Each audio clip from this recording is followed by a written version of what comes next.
Est-ce que ça faisait pas longtemps, trop longtemps, qu'on n'avait pas parlé un peu du sujet de la parentalité? Être maman, être papa, avoir un enfant. Oui, aujourd'hui je fais carrément une vidéo ou un podcast de daron, alors c'est parti. Bonjour à toutes et à tous, chers parents, ou chers futurs parents, ou chers curieux d'ailleurs, et bienvenue dans cette nouvelle vidéo dans laquelle nous allons partager vos tips good vibes en tant que parent. Si tu es déjà parent, tu le sais, si tu t'apprêtes à le devenir, t'as dû en entendre parler, et si t'es pas concerné, tu es sans doute encore bercé de tendres rêves, mais être parent, c'est dur, c'est compliqué, c'est fatigant. C'est la raison pour laquelle quelques tips good vibes sont toujours les bienvenus. Pour réaliser cette vidéo, comme d'habitude, je vous ai demandé à toutes et à tous sur Instagram, mais cette fois-ci sur mon compte Maman Nad, de venir me raconter quels sont vos tips good vibes en tant que parent. Merci d'avoir été si nombreux à réagir. Je pense qu'on en a toutes et tous besoin, alors c'est parti. On démarre avec Maman Gertrude qui a fait une dépression postpartum pour son deuxième et elle a découvert un compte Instagram qui l'a beaucoup aidé. Deux même, je te lis ce qu'elle raconte. Hello Nad, j'ai fait une dépression postpartum après mon deuxième et l'association Maman Blues m'a beaucoup aidé. Il y a un compte Instagram et des personnes de tous les départements. Tu as des groupes de parole, tu peux les appeler quand ça ne va pas. Ils ont, je crois, un réseau de psy, bref, le top. Il y a aussi le compte Pharma Conseil qui donne plein de tips pour soigner son bébé au naturel, c'est le top. Voilà, bonne journée. C'est pas méga good vibes, mais si ça peut aider, je me suis sentie tellement seule pendant cette dépression que j'ai fait mes recherches solo. Ça fait du bien parfois, un peu d'aide. Alors merci beaucoup pour ce partage, ma Gertrude. Sachez juste que je n'ai pas pris la peine de vérifier ces comptes-là, je vous fais confiance. Ce sera donc à toi, cher spectateur ou cher auditeur, de faire le tri, de voir ce qui t'intéresse ou ce qui ne t'intéresse pas. Par rapport à cette histoire de dépression, qu'elle soit postpartum ou pas, de maman un petit peu en détresse, je crois que j'avais entendu parler d'un compte Instagram qui s'appelle La Poussette ou quelque chose comme ça. J'en ai parlé d'ailleurs dans mes stories il y a pas longtemps parce que justement une maman m'en avait parlé en disant oh là là, ça m'avait grave aidé. J'ai le sentiment quand même que c'est quelque chose qui est en pleine effervescence, ces groupes justement de sororité presque, où les mamans notamment se retrouvent pour parler, pour échanger sur le fait que les nuits c'est difficile, que la dépression postpartum ça peut évidemment être très difficile et parfois on est malheureusement pas très bien entouré ou pas suffisamment et c'est vrai que se retrouver face à d'autres personnes qui vivent la même chose que soi,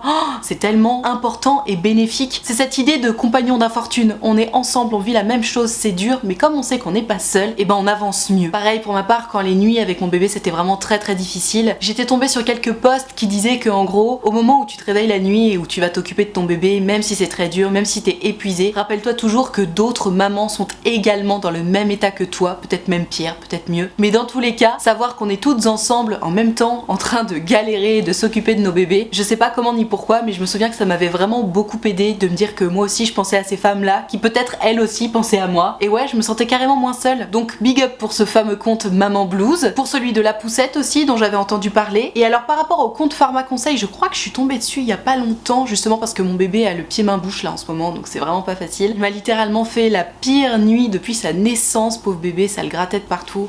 C'est terrible le pied main bouche, je sais pas si tu l'as déjà vécu, mais vraiment, je m'en serais carrément passée. Mais bon, ça fait partie des bonnes surprises de la crèche. On passe au tips suivant. Oh là là, non mais j'adore. L'association Super Maman France, on peut s'inscrire comme maman cadeau et apporter du soutien et des petits plats faits maison à une maman à bichonner en plein postpartum. Non mais pourquoi on m'a pas donné cette info quand j'étais en postpartum là? Non mais c'est trop bien. Super Maman France. Non mais attends, il faut que je check. Mais c'est une super idée, c'est une super initiative. Donc je viens de taper Super Maman France sur Google. Les mamans à bichonner sont des futures nouvelles mamans adoptantes qui acceptent que l'on prenne soin d'elles durant des périodes de pré ou postpartum. Non mais j'adore. Bien entendu, si jamais toi qui regardes cette vidéo ou qui écoute ce podcast, tu as déjà bénéficié ou participé à une de ces associations, donne-nous ton feedback dans les commentaires, hein. On veut impérativement savoir. Et d'ailleurs, si t'as d'autres tips, tu nous les donnes aussi s'il te plaît. On est preneurs et preneuses. Mais non mais vraiment, c'est génial. Tu sais quoi, ça me rappelle un Reels que j'ai fait il y a pas longtemps sur mon compte maman.nad justement, sur mon compte Instagram j'entends, où je joue en gros la tata relou qui s'invite sans prévenir chez la maman en plein postpartum et qui se laisse servir le café, etc. Et certains commentaires m'ont presque choqué dans le sens où il y a pas mal de gens qui avec bienveillance ont commenté je suis désolée mais où est-ce qu'il est le problème à se comporter comme ça? C'est quand même la preuve qu'il y a un sacré manque d'éducation autour de la maman en postpartum, voire même en prépartum, parce que tu sais quand t'as un bit comme as, moi je me souviens très bien que j'ai accueilli tout le monde à Noël à 8 mois et demi de grossesse, t'inquiète que j'ai fait le service et tout le monde avait l'air de trouver ça à peu près normal quoi. Quand j'y repense, je me dis mais mon dieu, vous êtes sérieux? Et puis pareil après, tu reçois du monde, t'es là, tu fais le service et tout le monde a l'air de trouver ça normal, alors que rappelons-le, t'as le ventre, la touche et éventuellement les fesses en compote, c'est quand même pas le moment d'accueillir tout le monde chez soi et de mettre les petits plats dans les grands quoi. C'est vrai que à ce sujet-là, mon Dieu, il y a un sacré manque d'éducation. Et d'ailleurs, j'en discutais avec ma mère qui me racontait que, évidemment, à son époque, c'était exactement la même chose. Et ça me choque. À quel moment on va comprendre qu'une femme enceinte ou une femme qui vient de donner la vie, c'est une femme avec un corps en chantier, quoi. Et d'ailleurs, je le rappelle, la dépression postpartum, elle peut arriver jusqu'à 2 ans après la naissance du bébé, hein. Donc ouais, il s'en passe des choses dans nos corps et ouais, on a carrément besoin d'aide, ouais. Donc voilà, je m'égare complètement. C'est cette histoire de petit plat là chez Super Maman France qui m'a fait penser à tout ça. On va passer au type suivant, mais merci pour l'info. J'aurais adoré l'avoir pendant que moi-même j'étais enceinte. Ah, on enchaîne sur les fameuses méthodes pour apprendre à bébé à dormir. Alors ça, pour ma part, j'ai beaucoup de mal avec tout ça, mais on va en parler, c'est l'occasion.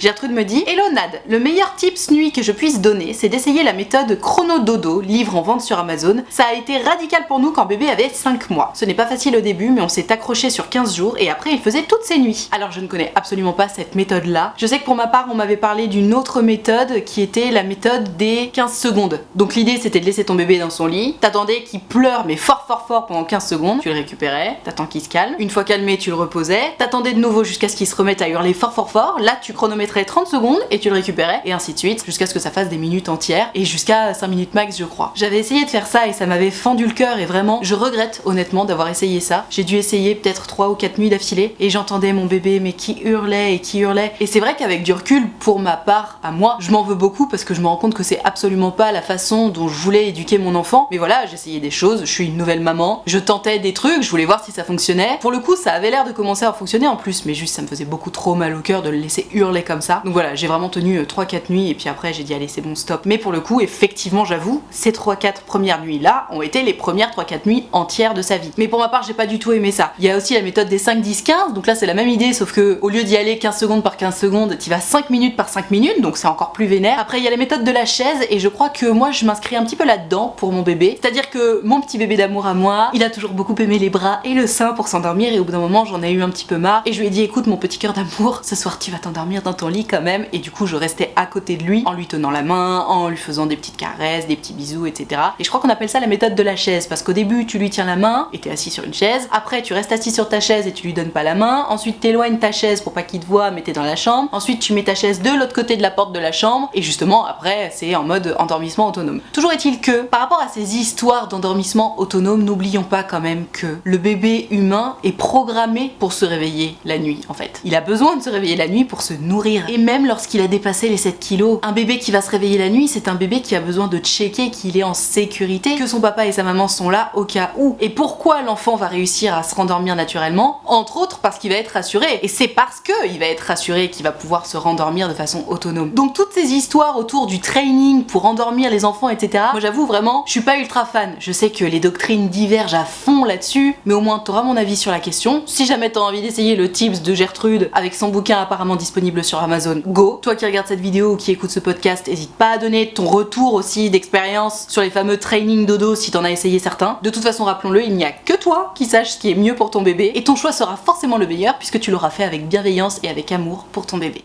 Oh j'adore, c'est un vrai tips good vibes. Gertrude me dit, quand c'est dur, je les imagine dans 5 ans. Les voir grands me rappellent que ces petites années seront loin derrière. Alors, quel que soit le mood, c'est maintenant qu'ils vivent et c'est maintenant qu'ils ont besoin de nous. Même quand à 1 an, elle tète 3 fois par nuit et que mon grand de 4 ans me réveille avec un pipi qui a débardé de la couche et qu'à 6h30 il pète le feu alors que je suis au fond du seau. Ma pauvre Gertrude, je connais tellement. Alors moi j'en ai qu'un seul, mais le salut, je pète le feu à 6h30, je connais tout à fait. D'ailleurs je sais pas pour toi, hein, mais pour ma part, depuis que je suis parent, mon heure de coucher c'est à peu près 19h30 20h. Bon j'abuse un peu. Pour certaines nuits c'est vrai, hein, il m'arrive régulièrement d'être déjà dans le lit à 19h30 puisque je couche le petit un peu plus tôt que ça. Mais en tout cas ce qui est sûr c'est que je ne me couche plus jamais après 22h30. Et ben non, quand t'as ton réveil matin qui est programmé à 6h30 voire un peu plus tôt de temps en temps, je peux te dire que tu fais un peu plus attention à ton heure de coucher. Mais pour en revenir à ce que tu disais ma Gertrude, je suis d'accord avec toi, moi aussi ça m'arrive de réfléchir un petit peu comme ça où je me dis oh là là c'est dur et tout, et après je me dis mais attends, mais en fait là maintenant tout de suite c'est le moment où je regarderai les photos et les vidéos et où je me dirais mais mon dieu mais qu'est-ce qu'il était mignon, qu'est-ce que je donnerais pas pour recroquer ses petites joues à la brioche là. Et du coup le fait de mettre les choses en perspective comme ça, c'est vrai que immédiatement je me dis oh mon dieu il faut que j'en profite, et puis alors là je rekiffe un max le moment. Après j'imagine que quand on en a deux c'est toujours un peu plus compliqué, voire même plus, mais oui je trouve que c'est un très bon tip et ça m'arrive régulièrement d'y avoir recours. Ces moments où c'est si dur, où tu te dis ah non mais je suis fatiguée là, je veux dormir, et que tu te rappelles qu'en fait quand on aura 40, 50, 60 piges, qu'est-ce qu'on définira comme les plus belles années de nos vies? honnêtement. Est-ce qu'on se rappellera pas de nous maintenant complètement épuisés avec ces petites bouilles d'amour à la brioche là? Bah si, carrément. Je sais pas pourquoi c'est une idée qui me traverse souvent l'esprit quand je lui donne le bain. J'avoue, moi donner le bain c'est pas le truc que je préfère, ça m'ennuie un petit peu, ça me fout de l'eau partout. J'ai d'autres moments de complicité que je préfère avec mon bébé que celui du bain. Et du coup très souvent je me dis, allez, dans 10, 20, 30 ans, je me rappellerai de ces moments-là et je donnerai sans doute n'importe quoi pour revenir à ce moment-là, donc profite, kiffe. Et c'est vrai que ça fonctionne bien. Un autre type, ce sommeil, et en même temps je pense que c'est accurate, puisque soyons honnêtes, enfin en tout cas pour ma part, ce qui a été le plus dur dans cette première année de vie de maman, c'est la fatigue. Mon petit baby, il a pas décidé de faire ses nuits avant un long moment, et quand je dis faire ses nuits, je dis pas 6 heures d'affilée, je dis une vraie nuit, tu sais, tu le couches à 19h, il se réveille le lendemain matin, même à 5h30 je m'en fous, mais juste une vraie nuit quoi. J'ai l'impression que c'est encore une histoire de training de sommeil, mais après tout pourquoi pas donner plein de pistes. C'est Gertrude qui me dit, le livre Le Grand Guide du sommeil de mon bébé de C. Ferriol a sauvé mes nuits et ma santé mentale. Bon, et bah écoute, l'info sera donnée. Mais quand tu parles de santé mentale, je te comprends tellement. Je me souviens d'avoir posté une photo sur ce compte Instagram maman.nad. Je sais pas, mon bébé devait avoir 4 ou 5 mois, même pas. Et pour une fois, et vraiment quand je dis pour une fois, c'est pour une fois, puisque ça fait quand même plus de 10 ans que je suis créatrice de contenu et je crois que je n'ai jamais fait un post comme ça, j'ai étalé un petit peu ma détresse. J'étais si fatiguée ce jour-là, je viens de retrouver le post, c'était le 17 mai 2002. Donc ouais, mon bébé avait 3 mois et demi. Je te lis ce que j'avais écrit au cas où peut-être que ça fera écho en toi et peut-être même que tu te sentiras moins seule. Je n'ai pas fait de nuit complète depuis 3 mois et demi, même pas 5 heures d'affilée. Ça ne se voit pas, je sais, et c'est un peu pour ça que je voulais en parler. Non pas que je cherche à le cacher, au contraire, je tiens à rappeler à celles et ceux qui se sentent seuls dans cette situation qu'on est toutes et tous dans la même galère. En tout cas, moi, j'y suis avec toi. On manque toutes et tous de sommeil, on est toutes et tous carrément décontenancés par l'arrivée d'un bébé, malgré ce qu'Instagram et certains parents trop relous de la vie quotidienne peuvent, voire essayent parfois de laisser croire. N'écoutons pas celles et ceux qui survolent avec légèreté nos soucis du quotidien. Ils en ont forcément d'autres ailleurs qu'ils taisent. Parce que la réalité, c'est que malgré tout cet amour, l'arrivée d'un bébé, c'est une sacrée tempête. Une tempête d'amour, mais une tempête quand même. Alors voilà, je vous le dis, je suis fatiguée. Je suis épuisée même, comme jamais je ne l'ai été dans ma vie. La moindre tâche dans la journée me semble insurmontable et pourtant, je n'en ai jamais fait autant. Je rêve d'une nuit complète de sommeil, d'eux même, et d'un massage de 2 heures. Juste ça. Comme toi, je n'ai pas besoin de conseils sur comment gérer la situation, parce que je la gère déjà du mieux que je peux. J'ai juste besoin de sommeil et l'envie de partager ça avec vous. Qui vit la même chose et de quoi rêverais-tu?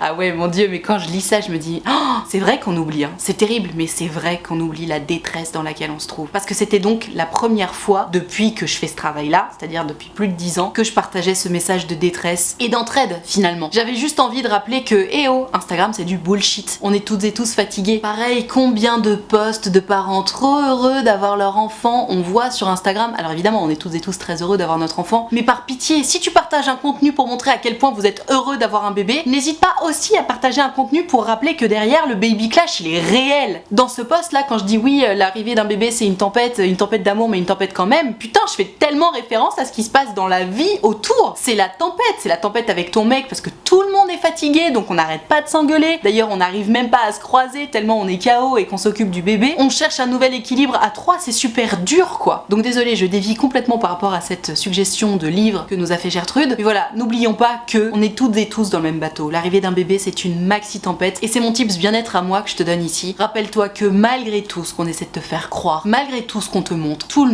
monde vit la même chose. On est toutes et tous dans la même merde. C'est une tempête d'amour, certes, mais une tempête quand même. Et de la même façon que le temps n'épargne personne, cette tempête n'épargne personne non plus. Ce message peut paraître très anodin, mais je suis tellement d'accord avec ça que vraiment je suis contente de te le partager. C'est Gertrude qui me dit, si l'enfant est très relou ou alors de mauvaise humeur et beaucoup plus demandeur que d'habitude, voire même s'il ne dort pas ou plus, sache que ça va passer. Et ça va passer rapidement en plus. C'est sans doute qu'il est en train de grandir, faire ses dents, il est peut-être malade, mais je te le promets, ça va passer. Et je suis tellement d'accord. Tu sais, notamment quand bébé, ses nuits, c'est encore un peu touchy, t'étais en mode, ah super, on est peut-être dans une évolution. Tu sais, c'est toujours un peu en dents de scie, mais au moins ça va de mieux en mieux quand même. Ce moment où baby va faire ses dents, ou va être malade, ou juste a besoin d'un petit peu plus d'amour que d'habitude, tu sais, tu te dis, mon Dieu, mais ça y est, en fait, c'est la dégringolade, retour à la case départ, j'ai envie de mourir, je ne dormirai jamais. Alors sache que si, tu dormiras un jour, ça arrivera. On n'est clairement pas toutes et tous égaux à ce sujet-là, mais ça arrivera. Mais surtout, je trouve que t'as tellement raison, ma Gertrude. J'en parlais tout à l'heure, mon petit bébé là qui a le pied main bouche en ce moment, il m'a fait une nuit mais vraiment terrible, sans doute la pire depuis sa naissance. Et c'est vrai qu'à ce moment-là, comme j'étais beaucoup plus reposée, puisque depuis un petit moment maintenant il dort bien, ça allait entre guillemets. J'ai juste passé une nuit de merde et puis ça arrive. Mais je suis tout à fait d'accord, c'est quelque chose qui passe. D'ailleurs, dès le lendemain, il y avait déjà plus qu'un seul réveil, alors qu'il y en avait peut-être eu 100 la nuit précédente. Et le surlendemain, il a juste trop bien dormi. Une fois qu'il y a une habitude de sommeil qui a commencé commençait à réellement se dessiner. Oui, évidemment qu'il y a des petits flashbacks, sinon c'est pas drôle, mais c'est ultra passager. C'est toujours à cause des dents, et les dents ça dure jamais plus de 3 nuits d'affilée, ou d'un petit virus, d'une petite maladie qui va passer, ou d'un pic de croissance effectivement, mais dans tous les cas c'est ultra ponctuel. Ce n'est en principe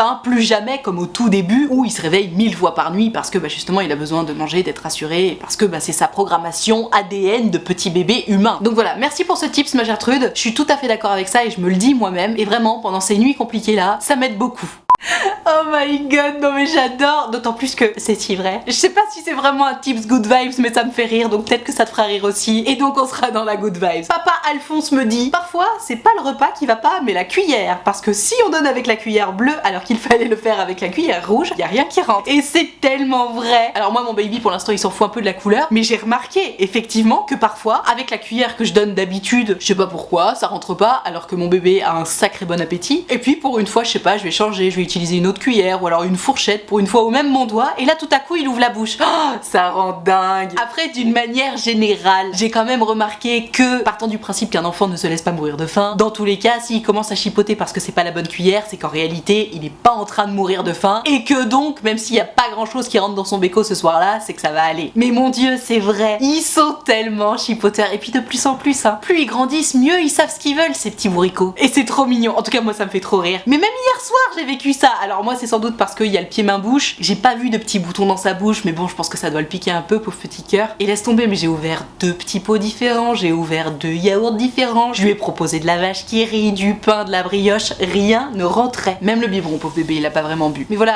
hier soir honnêtement, je me suis pas inquiétée, je me suis juste dit, ok, cet enfant n'a pas faim en fait. À la crèche on m'avait rapporté qu'il avait très bien mangé, je lui ai moi-même donné le goûter à la crèche, il l'a très bien mangé. Le soir arrivé à la maison, t'as pas faim, tu manges rien, honnêtement, je suis pas inquiète. Et d'ailleurs je préfère réfléchir de cette façon-là en me disant ok c'est pas grave, moi aussi il y a des soirs où j'ai pas très faim et puis be it, plutôt que de me dire oh mon dieu mais mon bébé n'a rien mangé etc. T'sais. Après c'est ma philosophie de vie aussi, mais j'ai tendance à éviter de me stresser pour des choses minimes. Quand ça commence à faire plusieurs repas qu'il ne mange pas, évidemment on commence à s'inquiéter, mais voilà, pour un seul repas, voire même 2 repas, honnêtement, de mon côté j'essaie de rester chill. Tu sais, dans ces moments-là je m'imagine toujours, si j'allais chez le médecin et que je disais alors voilà docteur, il se passe ça, que me dirait le médecin? Si j'ai 99% de chance pour que le médecin me dise écoutez madame attendez 3-4 jours et puis on verra plus tard, si ça continue dans 3-4 jours vous revenez me voir, à ce moment-là je refuse de trop stresser, je me dis ok on va attendre 3-4 jours, exactement comme ce que m'aurait dit un médecin généraliste, et si ça a l'air un peu plus grave, là j'avoue je commence à me stresser. Mais d'une manière générale ouais, c'est aussi un autre type ce good vibes pour ma part, j'essaie toujours, mais vraiment toujours de me stresser le moins possible, parce qu'on en a déjà suffisamment dans notre assiette pour s'en rajouter comme ça.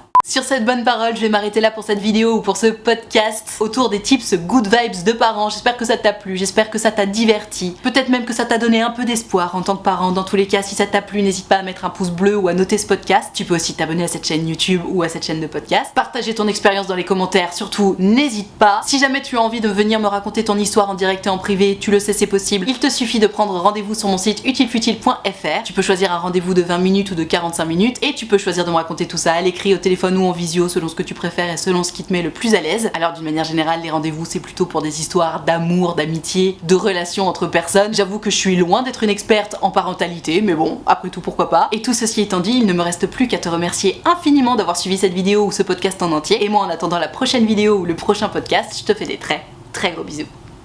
Ciao.